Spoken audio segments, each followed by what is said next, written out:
For all the ongoing strikes in Hollywood, we were recently teased with some set photos from Deadpool 3, which just so happened to feature everyone's favourite Claude Savage, Wolverine. Seeing Wolvie in an adaptation of his classic comic book attire feels like a fan payoff after 23 years of having Wolverine being brought to life on the big screen. But while the costume may be different in Wolverine's latest appearance, it's credit that the man behind the claws has remained a fan favourite, controversy-free, a leading man of consistency for one of film's biggest properties for so long. With 10 X-Men movies to date, let's ignore whatever the fuck the New Mutants was, one man has remained the linchpin, the great Hugh Jackman as Wolverine. So it's hard to imagine a world where this wasn't the case.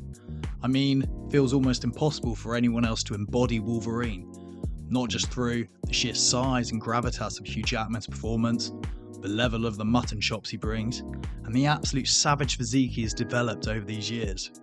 But if Hollywood had its way originally, we'd have had a very different Wolverine experience, and not just that, a lasting influence on the legacy of superheroes today. But it's not just Wolverine, it was the whole X-Men lineup that could have been so different. So let's start with the main man. The story of the X-Men to the big screen goes all the way back to the 80s. This is when the film concept was starting to evolve, with scripts being drafted, concepts laid out. The legendary British actor Bob Hoskins was assessed as the fit for Wolverine. But with budget restraints and Stan Lee's input that focus should be put on a live-action Spider-Man, the project was put on ice until the late 90s. In 1999, it should have been Dougherty Scott's year. Picked personally by Tom Cruise to be the villain in Mission Impossible 2, he was also set to play the Wolverine. Having first approached Russell Crowe for the role, director Bryan Singer was forced to go another way. While Crowe had suggested Jackman initially to take up the role, there was some interest with the Australian, but the studio eventually struck a deal with Dougherty Scott to put on the claws.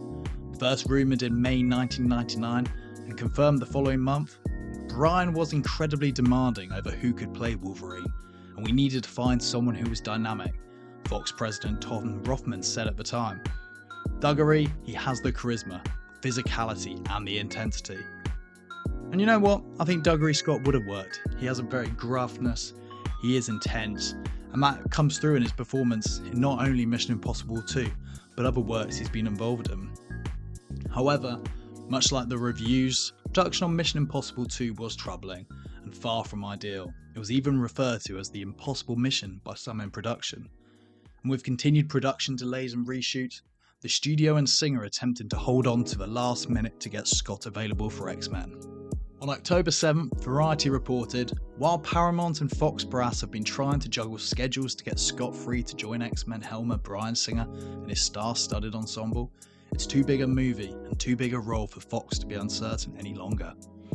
As noted in the report, if Paramount could not guarantee Scott for his October 18th start date, they would need to begin search for a new Wolverine as soon as possible. As such, when it became clear Scott wouldn't be able to make it, going back to Russell Crowe's original recommendation and following a successful audition, the role of Wolverine would go to the unknown Australian Hugh Jackman. And the rest is a legendary history that thankfully still continues to this day. But Jackman's not alone in not being the original choice for his iconic X-Men character. Who else from the X-Men lineup could have looked far different? Storm. Storm is iconic throughout the X-Men comics and films, and while Halle Berry excelled, changing accent aside post X1, the role was initially planned to go to the Queen of Wakanda herself, Angela Bassett. With the 80s concept, Bassett was the preferred Storm to go alongside Hoskins. But unlike Hoskins' Wolverine, come the 90s there was a keenness to keep Bassett as Storm. There was also a strong interest in Janet Jackson. Would have been interesting. But eventually the role would go to soon-to-be Oscar winner Halle Berry. But Storm wasn't the only member of the X-Men to have a change of cast later on. Other key member, and often on-the-ground leader of the X-Men, Scott Summers, or more iconically known as Cyclops, was perhaps played by the most comic book accurate representation of an actor in chiseled-jawed James Marsden. While a shame his costume could never quite match his likeness for Cyclops, his performance through the main trilogy was great. But again, he was by no means the first choice. Before the change in Wolverine casting, first scheduling conflict and forced change would be for Jim Caviezel, who was cast as Cyclops, but dropped out due to scheduling difficulties with his film Frequency, and as such, he was replaced by James Marsden at the very last minute. But what of the villain of the piece? A superhero team is only as good as their villain, so it says. One of acting's heavyweights, Ian McKellen, was almost not in his iconic and pitch-perfect performance of Magneto. If the studio had their way, this role would have been taken up by McKellen's countryman and comic book film veteran Terrence Stamp, who played the wonderful General Zod in Superman 2. Singer, however, was able to push through his choice of McKellen for the key villain role of Magneto in the end, and alongside Jackman, feels like the key change that has contributed to the franchise's success.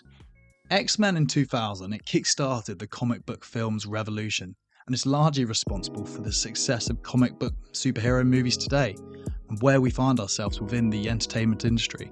If the X-Men trilogy hadn't worked, you can be sure no studio would have taken what was still a leap of faith with RDJ's Iron Man and the rest of the MCU that came from it today. The drastic changes in casting and the lead up to the X-Men go on to show just how important a little bit of luck and fate for casting can directly impact not only film successes, but also a legacy and path laying for films to come. And if X-Men isn't enough to show you that point, well, listen to this. Amy Schumer was supposed to be Barbie. Yeah, I think you can all draw your own conclusions on that one. Something tells me if they hadn't changed that casting, Barbie phenomenon might not quite be what it is today.